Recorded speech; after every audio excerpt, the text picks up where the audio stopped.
ಜನಶ್ರೀ ನ್ಯೂಸ್ಗೆ ಸ್ವಾಗತ. ನಾನು ನಿತಿನ್ ಮಂಜುನಾಥ್.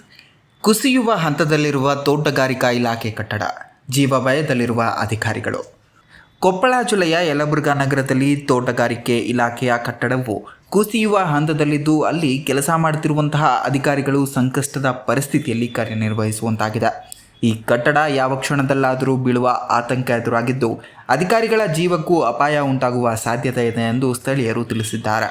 ಆದ್ದರಿಂದ ತಕ್ಷಣವೇ ಹೊಸ ಕಟ್ಟಡ ನಿರ್ಮಾಣ ಮಾಡಬೇಕು ಎಂಬ ಒತ್ತಾಯ ಕೇಳಿಬರುತ್ತಿದೆ. ರಾಜ್ಯ ಸರ್ಕಾರವು ಬೇಡವಾದ ಕಟ್ಟಡಗಳ ನಿರ್ಮಾಣಕ್ಕೆ ಹೆಚ್ಚು ಒತ್ತು ನೀಡುತ್ತಿದ್ದು, ಇಂತಹ ಅಪಾಯಕಾರಿ ಕಟ್ಟಡಗಳ ಪರಿಶೀಲನೆ ಆದ್ಯತೆ ನೀಡುತ್ತಿಲ್ಲ ಎಂಬ ಆರೋಪ ಕೂಡ ಸಾರ್ವಜನಿಕರಿಂದ ಕೇಳಿಬರುತ್ತಿದೆ. ಈ ಕುರಿತು ಸಂಬಂಧಪಟ್ಟ ಅಧಿಕಾರಿಗಳು ಹಾಗೂ ಯಲಬುರ್ಗಾ ವಿಧಾನಸಭಾ ಕ್ಷೇತ್ರದ ಶಾಸಕ ಬಸವರಾಜ ರಾಯರೆಡ್ಡಿ ಅವರು ಶೀಘ್ರ ಕ್ರಮ ಕೈಗೊಂಡು ಕಟ್ಟಡದ ಪರಿಶೀಲನೆ ನಡೆಸಿ ಹೊಸ ಕಟ್ಟಡದ ನಿರ್ಮಾಣಕ್ಕೆ ಚಾಲನೆ ನೀಡಬೇಕು ಎಂದು ಸಾರ್ವಜನಿಕರು ಆಗ್ರಹಿಸಿದ್ದಾರೆ.